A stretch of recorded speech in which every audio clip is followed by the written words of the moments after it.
नवीन असाल तर लाईक करा, आपल्या चॅनलला सबस्क्राईब करा आणि नोटिफिकेशन बेलवर नक्की क्लिक करा. यापूर्वीचे सर्व भाग प्लेलिस्टमध्ये उपलब्ध आहेत. कृपया ते पाहण्यासाठी आपल्या चॅनल नक्की भेट द्या. तर सर्वांना नमस्कार. रॉयल शेतकरी भाग 189. मराठी कथा. वाड्याच्या त्या बंद खोलीत जणू श्वास रोखून धरणारा प्रसंग उभा ठाकला होता. बाहेरून लहान मुलांचा खेळण्याचा आवाज हळूहळू कमी झाला होता, कारण खालील वातावरण गंभीर झाल्याचे मोठ्यांच्या चेहऱ्यावरूनच लहानग्यांनीही ओळखले होते. चैतन्यने धावत खाली जाऊन पल्लवीच्या मेडिकल किटमधील आवश्यक साहित्य आणि गंगू मावशींकडून गरम पाणी आणले. खोलीचा दरवाजा हलकेच बंद करण्यात आला. पल्लवीने अत्यंत कौशल्याने आणि शांत डोक्याने प्रियाची नाडी तपासली. डॉक्टर रोहित पल्स वीक आहेत, पण धोक्याच्या बाहेर आहेत. अतिशय वेदनानं आणि अचानक झालेल्या प्रसूतीमुळे तिचं शरीर शॉक मोडमध्ये गेले, त्यामुळे ती बेशुद्ध पडली. पल्लवीने शिवमकडे पाहत धीर दिला. तिकडे डॉक्टर रोहितने अत्यंत काळजीपूर्वक बाळाची नाळ कट केली आणि गंगू मावशींनी आणलेल्या कोमट पाण्याने व मऊ कापडाने बाळाला स्वच्छ केले. बाळ 9 महिन्यांचे आणि पूर्ण निरोगी होते. जसे डॉक्टर रोहितने बाळाला पाठीवर हलकीशी थाप मारली, तसे बाळ अजून मोठ्याने रडू लागले. ते ऐकून दारात उभे असलेल्या आबासाहेबांच्या आणि आजीच्या डोळ्यातून आनंदाश्रू वाहू लागले. पल्लवीने प्रियाला एक तातडीचं इंजेक्शन दिलं आणि तिच्या कपाळावर थंड पाण्याचा हात फिरवला. शिवम, बाजूला बस आणि प्रियाचा हात पकडून तिला हाक मार. तुझा आवाज तिच्यापर्यंत पोचायला हवा, पल्लवी म्हणाली. शिवम बेडवर बसला होता. त्याने प्रियाचे दोन्ही हात आपल्या हातात घेतले. त्याचे डोळे पूर्ण ओले झाले होते. प्रिया, प्रिया, राणीसारखा राहू, डोळे उघडा ना. बघा ना, मी इथेच आहे तुमच्याजवळ. तुम्ही जिंकलात ना, उघडा ना डोळे. शिवमचा तो जरबदार आवाज आता पूर्णपणे कातर झाला होता. अस्मी त्याला खांद्यावर हात ठेवून म्हणली, ए दादा, तू रडू नकोस ना रे. तू रडू नकोस की रे. आता काही नाही झालं वहिनीला. हे बघ, बाळपण रडतंय ना तुला बघून. रडू नकोस की. जवळपास 30 मिनिटांच्या अत्यंत तणावपूर्ण शांततेनंतर प्रियाच्या पापण्या हलल्या. तिने एक मोठा श्वास घेतला आणि अतिशय हळुवारपणे डोळे उघडले. समोर रडवलेला झालेला शिवम आणि बाजूला संपूर्ण कुटुंब पाहून तिच्या ओठांवर एक हलकीशी कळी उमलली. अहो, तिचा आवाज अगदी क्षीण झाला होता. प्रिया, कशी आहेस? शिवमने तिच्या कपाळावर ओठ टेकवले. पल्लवीने हसून अस्मीच्या हातातून ते कापडात गुंडाळलेलं बाळ घेतलं आणि प्रियाच्या कुशीत ठेवलं. कॉंग्रॅच्युलेशन प्रिया आणि शिवम. वाड्यावर सुंदर अशा चिमुरडीच्या म्हणजे परीचं आणि एका गोड राजकन्याचं आगमन झाले. राजकन्या हे शब्द ऐकले आणि वाड्यात जणू आनंदाचा वर्षावच झाला. आता शिवम आणि प्रियाच्या आयुष्यात एक छोटीशी परी आली होती. ती म्हणजे आईसाहेबांचं रूपच आहे असंच सगळेजण समजत होते. अतुलने बाहेर जाऊन थेट हवेत हात उंचावून ओरडला, आली रे आली, वाड्याची लक्ष्मी आली. आबासाहेब पुढे आले आणि त्यांनी प्रियाच्या डोक्यावर हात ठेवून आशीर्वाद दिला. लाडूबाई, आज तुम्ही वाड्याचं नाव अजून मोठं केलं. साक्षात आईसाहेबांचंच रूप परत आलंय हो. सगळ्यांची भेट झाल्यानंतर पल्लवीने प्रियाला थोडे दूध पाजायला सांगितले बाळाला आणि खोलीत थोडी शांतता केली. बाकी सगळे हळूहळू खाली हॉलमध्ये गेले. पण ही छोटी छोटी पिल्लं त्या बाळाला पाहण्यासाठी खूप खूप उतावळी होती. तर सगळ्यात आधी वंश जान्हवीला म्हणाला, मला पण बघायचं आहे बाळ मम्मी. तसे सगळे खूप हसून म्हणाले, हो हो का नाही, असं म्हणत आता आधी वंश, मग पौर्णिमा, नंतर शिवांशी आणि सगळ्यात शेवटी बिग ब्रदर प्रियांशने तिला हळूच म्हणजे अस्मीने सगळ्यांच्या कुशीत तिला 5-5 मिनिटं दिलं. प्रियांश तर खूप छान म्हणाला, ओ मातोश्री, ही किती गोड आहे ना. आता ही माझी शिवांशी दीपेक्षा पण आवडती आहे. आता उरलं सुरलं रुद्र तरी कशाला मागे राहील ना. तो प्रियाला म्हणाला, oh mamma, she is very pretty ना and so gorgeous. She is very pretty ना अँड सो गॉर्जेस, असं म्हणत त्याने तिच्या इतकुशा गुलाबी ओठांचा गोड पा घेतला. आणि हे क्षण कॅमेऱ्यात कैद होणार नाही असं होतच नाही ना. चैतन्यने पटकन ते सगळे क्षण कॅमेऱ्यात कैद केले. सगळी मुलं गुड बॉय सारखी बाहेर आली. खोलीत आता फक्त शिवम, प्रिया आणि त्यांची ती छोटी नवजात राजकन्या होती. प्रियाने शिवमकडे पाहिलं. त्याची नजर अजूनही त्या छोट्याशा गोड आणि छोट्याशा बाळावरून हटतच नव्हती. अहो, घ्या ना तिला हातात. काय बघताय तसं तिला? प्रिया हसून म्हणाली. शिवमने आपले मोठे राकट हात पुढे केले. शेतातल्या कष्टात लढणारे आणि शेतात कडक वागणारे शिवमचे ते हात आज एका इंचाच्या चिमुरडीला उचलताना थरथरत होते. त्याने अत्यंत नाजूकपणे, जणू एखादे फुलपाखरू उचलावे तसं आपल्या मुलीला हातात घेतलं. बाळाने पण शिवमच्या हाताचा स्पर्श होताच आपले रडणे थांबवले आणि तिने तिचे छोटे छोटे हात हवेत हलवले. तिचे डोळे हुबेहूब शिवमसारखे जबाबदार पण गोड होते. शिवमने तिला आपल्या छातीशी घट्ट धरले. त्याच्या डोळ्यातून आनंद अश्रू वाहून ते थेट बाळाच्या गुलाबी गालावर पडले.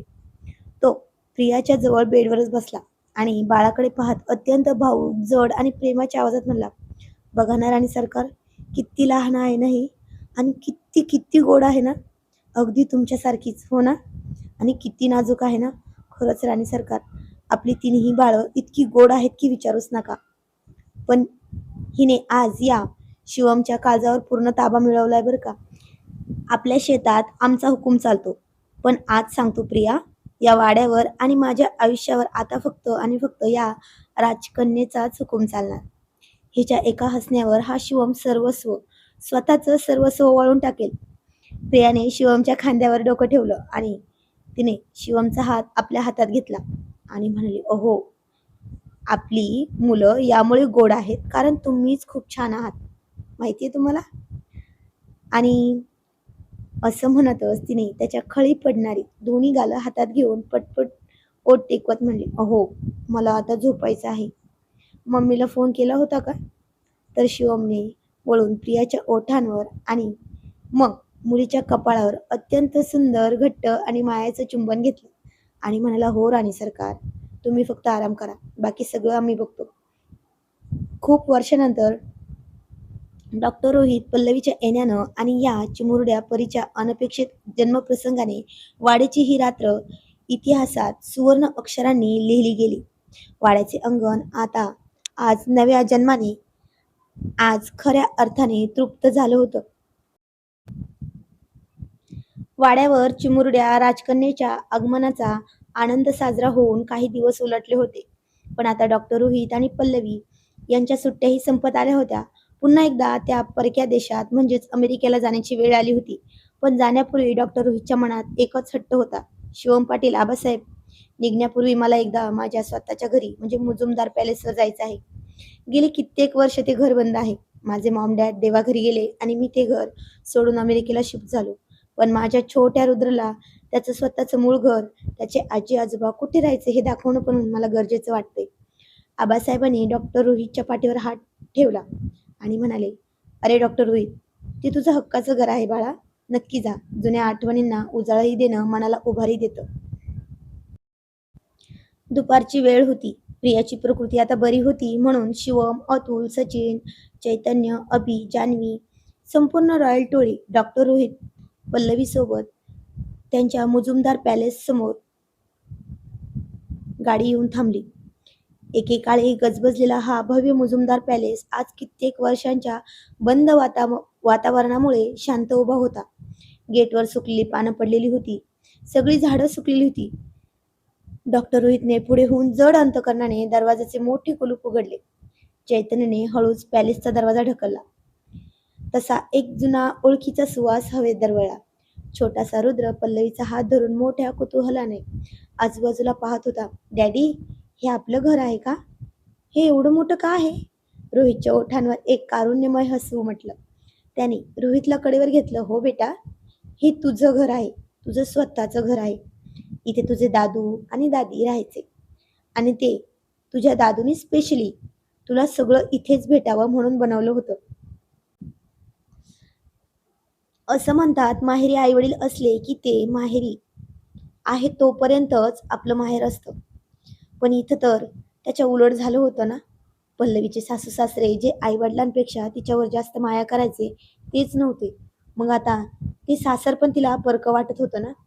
तिला तर लग्नाच्या दिवशीपासून जे ते सुंदर क्षण होते ते मॉम डॅड सोबत घालवलेले होते ना, ते सगळे जसेच्या तसे आठवत होते. आणि खरंच एका मुलीचं ना माहेर असतं ना सासर, हो ना? जसे रोहित आणि पल्लवीने पॅलेसच्या हॉलमध्ये पाऊल ठेवले, तसं भिंतीवरील त्यांच्या दिवंगत आई वडिलांचे म्हणजे मॉम डॅडचे हसरे फोटो त्यांच्या स्वागताला सज्ज होते.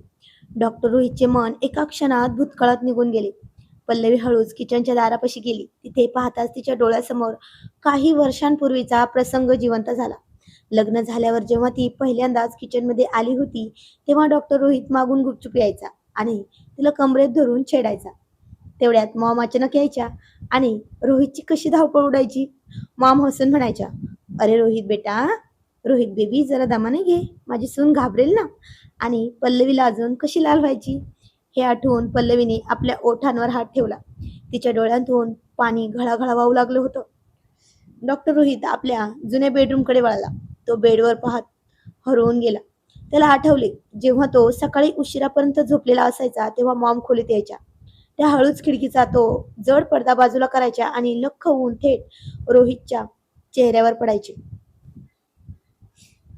डॉक्टर रोहित डोळे मिचकावत चिडवायचा, "मॉम प्लीज पडदा बंद करा ना, आय एम सो टायर्ड." तेव्हा मॉम त्याच्या डोक्यावरून हात फिरवून प्रेमाने म्हणायच्या, "उठ ना माझ्या बेबी, बघ किती उशीर झालाय." मॉमचा तो स्पर्श, तो आवाज रोहितला आजही आपल्या कानात ऐकू येत होता. हॉलच्या डाव्या बाजूला असलेल्या डायनिंग डायनिंग टेबलवर रोहितची नजर गेली. धुळीचा पातळ थर बसलेल्या त्या टेबलवरून त्याला डॅडीचा तो जरबदार आणि खणखणीत आवाज ऐकू आला, "रोहित बेटा, पल्लवी बेटा, चला डिनरसाठी टेबलवर या लवकर. किती वेळ लावताय?" डॅडी नेहमीचे शिस्तीचे होते, पण त्या शिस्तीत अथांग प्रेम दडलेलं होतं. रोहित मुद्दाम डॅडीसमोर पल्लवीला काहीतरी चिडवायचा, तर डॅडी म्हणायचे, "यू डोंट वरी बेटा, मी बघतो ना त्याला." तिथून हळूच पाय काढत रोहित आणि पल्लवी हळूच पॅलेसच्या छतावर आले. छतावर पाऊल ठेवताच पल्लवीने रोहितकडे पाहिलं. हेच ते छत होते जिथे लग्नाच्या काही दिवसानंतर रोहितने पल्लवीसाठी एक अतिशय सुंदर सरप्राईज रोमॅन्टिक डेट प्लॅन केली होती. चारी बाजूनी लहान मेणबत्त्या, मंद संगीत आणि पांढऱ्या गुलाबांची सजावट. रोहितने पल्लवीचा हात हातात घेऊन चांदण्या प्रकाशात डान्स केला होता. डॉक्टर रोहित, पल्लवीने रोहितच्या खांद्यावर डोके ठेवले. "असं वाटतंय की मॉम डॅड अजूनही इथेच कुठेतरी आहेत ना? ते आपल्याला बघून हसतायत ना?" रोहितने पल्लवीला जवळ घेतलं. त्याचा आवाज जड झाला होता, "हो पल्लवी, घर कधीच मृत होत नाहीत ग. त्यात राहणाऱ्यांच्या आठवणी त्याला कायम जिवंत ठेवतात. आणि हे घर साक्ष देत आहे ना, या आठवणी कितीही जिव्हाळ्याच्या आहेत ना." ए, मॉम डॅडने आपल्याला किती वेळा इथेच मला टाइम मिळत नाही म्हणून तुझ्या आणि माझ्यासाठी रोमॅन्टिक डेट प्लॅन केल्या होत्या, आठवते का? ती हळुवारपणे म्हणाली. डॉक्टर रोहित चष्मीश, सगळं आठवते. चला आता निघायचं आता. दोघे पण हळूहळू खाली आले. तेव्हा अतुल आणि शिव रुद्रला घेऊन तिथेच उभे होते. रोहितने पॅलेसच्या मुख्य उंबरठ्याकडे पाहिलं. त्याला आठवली ती दरवर्षीची दिवाळी, जेव्हा मॉम स्वतःच्या हाताने उंबऱ्यावर मोठी रांगोळी काढायच्या. डॅडी संपूर्ण पॅलेसला आकाश दिवे आणि दिव्यांची रोषणाई करायचे. संपूर्ण घर कसं फराळाच्या सुवासाने आणि आनंदाने ओसंडून व्हायचे. आणि आता सर्वात जास्त रोहितच्या काळजाला घर पाडून गेला तो क्षण, जेव्हा तो पहिल्यांदा अमेरिकेला उच्च शिक्षणासाठी निघत होता. गाडीत बसताना मॉम दारात उभ्या राहून डोळे पुसत हात हलवत होत्या आणि म्हणत होत्या, "बाय बेटा, बाय बेटा. स्वतःची काळजी घे, लवकर परत या माझ्या बेबी." मॉमचे ते शेवटचे शब्द आठवून रोहित स्वतःला आवरू शकला नाही. तो तिथेच सोफ्यावर बसला. त्याने आपले तोंड दोन्ही हातांत लपवून तो लहान मुलासारखा रडू लागला होता. "I am so sorry." मला अशी भावनिक भाग लिहिताना खूप कंठदाटून येतो. जवळपास 20 मिनिटाच्या भागाला मला आवाज द्यायला 3-3 तास लागतात. समजून घ्या. चला. डॉक्टर रोहित. शिवम धावत पुढे आला. त्याने रोहितला आपल्या मजबूत बाहूमध्ये घट्ट धरलं. "रडू नकात ना तुम्ही. मॉम डॅड जिथे कुठे असतील तिथून त्यांना तुमचा अभिमानच वाटत असेल. तुम्ही आणि पल्लवी त्यांच्या संस्कारांना अमेरिकेतही जिवंत ठेवून आहात, या रुद्रच्या रूपात." अतुलने रुद्रला जवळ घेतलं. "रुद्र, बघ रुद्र, तुझे पप्पा किती स्ट्रॉंग आहेत आणि हे घर तुमची वाट पाहते. जेव्हा जेव्हा वेळ मिळेल तेव्हा इंडियात येत जा." छोट्या रुद्रने रोहित जवळ जाऊन त्याचे डोळे पुसले आणि म्हणाला, पप्पा, डोंट क्राय ना. मी मोठ्या झाल्यावर आपण याच घरात राहूया. मुलाचे ते गोड शब्द ऐकून डॉक्टर रोहितच्या चेहऱ्यावर हसू उमटलं. त्याने पल्लवीला आणि रुद्रला जवळ घेतलं. येस बेटा, वाय नॉट, ऑफकोर्स आपण मुलाचे ते गोड शब्द ऐकून रोहितच्या चेहऱ्यावर हसू उमटलं. त्याने पल्लवीला आणि रुद्रला जवळ घेतलं. वाड्याची ही रॉयल टोळी आज मुजुमदार पॅलेसच्या या भावनिक क्षणात साथीदार झाली होती. चैतन्याने लांबूनच या सगळ्या सुंदर हळव्या आठवणी आपल्या कॅमेऱ्यात कैद केल्या होत्या. शेवटी रोहितने पुन्हा एकदा घराला हात जोडून नमस्कार केला. जणू तो मॉम डॅडला सांगत होता, आम्ही निघतोय, पण लवकरच परत येऊ. आणि त्यांना पुन्हा वाड्यावर जाऊन मग एअरपोर्टवर जायचं ठरवलं होतं. पण आता वाड्यावर पोहोचल्यावर सगळ्यांचे उतरलेले चेहरे पाहिले तसं पल्लवीला, प्रियाला खूप खूप वाईट वाटलं. मुजुमदार पॅलेसचा तो निरोप घेऊन सगळे जड अंतकरणाने आणि पाणवलेल्या डोळ्यांनी पुन्हा एकदा देशमुख वाड्यावर परतले, म्हणजे पाटील वाड्यावर परतले. काही वेळापूर्वी ज्या घरात आठवणींचा जिवंत पट उघडला होता त्या मुजुमदार पॅलेसला पुन्हा कुलूप लावताना डॉक्टर रोहितचा हात थरथरत होता. पल्लवी अजूनही डॉक्टर रोहितचा हात घट्ट धरून स्वतःला सावरण्याचा प्रयत्न करत होती. फक्त 2च दिवसांनी डॉक्टर रोहित, पल्लवी आणि छोटा रुद्र अमेरिकेला निघणार होते. पुन्हा एकदा तोच परका देश, तेच धावपळीचे आयुष्य. त्यामुळे वाड्यावर परत आल्यावरही सगळ्यांच्या चेहऱ्यावर एक अनामिक उदासी परसली होती. हॉलमध्ये येऊन प्रत्येक जण शांत बसला होता. चैतन्य शांतपणे कॅमेऱ्यातील फोटो पाहत होता, तर अतुल आणि शिवम डोक्याला हात लावून बसले होते. नेहमी हसणारा, खिदळणारा वाडा अचानक शांत झाला होता. प्रियाने जेव्हा सर्वांचे हे उतरलेले चेहरे पाहिले तेव्हा तिच्या संवेदनशील मनाला खूप खूप वाईट वाटले. तिची प्रकृती आता खूप चांगली होती. तिने पाळण्यात शांत निजलेल्या बाळाला आपल्या चिमुरड्या लेकीकडे पाहिलं आणि मग ती शिवमच्या जवळ गेली. अहो, ऐकलत का? प्रियाने हळूच शिवमच्या खांद्याला स्पर्श केला. शिवमने मान वर करून तिच्याकडे पाहिलं. काय ग प्रिया? ती म्हणाली, हे काय चाललंय? पल्लवी आणि डॉक्टर रोहित 2 दिवसांनी जाणार आहेत. आपण त्यांना अशा नाराज आणि दुःखी मनाने निरोप देणार आहात का? सांगा बरं मला. जरा सगळ्यांनी आपले मूड ठीक करा करा ना. प्रियाने सगळ्यांना ऐकू जाईल अशा आवाजात विचारले. अतुल सुस्कारा टाकत म्हणला, वहिनी, अहो, जुन्या आठवणींनी मन कसं असं भरून आले की काय सांगावं. आता मूड फ्रेश करायला काही मस्त एकदम इंटरेस्टिंग पण हवं खरं. पण या शांततेत सुचणार काय सांगा बरं तुम्ही. प्रियाच्या ओठांवर एक गोड हसू उमटलं. ती डोळे मिचकावत म्हणली, हो आहे ना, माझ्याकडे एक भन्नाट कल्पना आहे. सगळ्यांनी कान टवकारले. आबासाहेबांनी खुर्चीवरूनच विचारले, काय हो सुनबाई, कोणती युक्ती आहे तुमच्या डोक्यात? प्रिया उत्साहाने म्हणली, आबासाहेब, पल्लवी आणि डॉक्टर रोहित अजून 2 दिवस इथेच आहेत ना, तर आपण जाता जाता का बरं आपल्या छोट्या राजकुमारीचं बारसं उरकून घेऊ नये? सांगा बरं. अमेरिकेला जाण्यापूर्वी पल्लवीच्या हातून आपल्या बाळाचं नामकरण होईल आणि वाड्यावर पुन्हा एकदा आनंदाची कारंजी उडतील. अरे वा, एकदम कडक आयडिया आहे वहिनी, अतुल म्हणाला. आबासाहेबांच्या चेहऱ्यावर एकदम हसू खुललं. ते आनंदाने म्हणाले, हो, हे एकदम बेस आहे. बारसं तर होईलच, पण सगळ्यांचा मूडही एकदम छान होईल. आणि या निमित्ताने पल्लवी स्वतः आपल्या राजकुमारीचं नाव पण ठेवेल. जमतंय. एकदम योग्य विचार आहेत तुमचे लाडूबाई. प्रियाच्या त्या कल्पनेने संपूर्ण वाड्याचे वातावरण 360 डिग्रीने बदलले होते. मरगळ झटकून संपूर्ण रॉयल टोळी कामाला लागली. अतुल आणि चैतन्य थेट डेकोरेशनच्या कामाला लागले. वाड्याच्या मुख्य चौक पिवळ्या नारंगी झेंडूच्या फुलांनी आणि सुवासिक मोगऱ्यांच्या माळांनी सजवला गेला. जान्हवी आणि पल्लवी मिळून पाळणा सजवत होत्या. पांढऱ्या शुभ्र मखमली कापडाने आणि गुलाबी गुलाबाच्या पाकळ्यांनी तो छोटासा पाळणा जणू स्वर्गातला रथ असल्यासारखा भासत होता. तर तुम्हाला काय वाटतं? शिवम आणि प्रियाच्या मुलीचं नाव आता काय ठेवलं पाहिजे? कमेंटमध्ये मला नक्की सुंदर सुंदर नावं सुचवा तुम्ही. तर आजचा भाग कसा वाटला ते पण सांगायचं आहे. धन्यवाद. Thank you for watching.